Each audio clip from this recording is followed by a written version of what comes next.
तत्रैवं सति कर्तारम् आत्मानं केवलं तु यः पश्यत्यकृतबुद्धित्वात् न स पश्यति दुर्मतिः।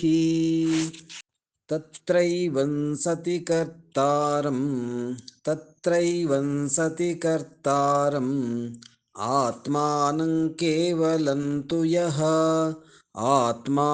केवलं तु यः पश्यत्यकृतबुद्धित्वात् न स पश्यति दुर्मतिः। तत्रैवं सति कर्तारम् आत्मानं केवलं तु यः पश्यत्यकृतबुद्धित्वात् न स पश्यति दुर्मतिः।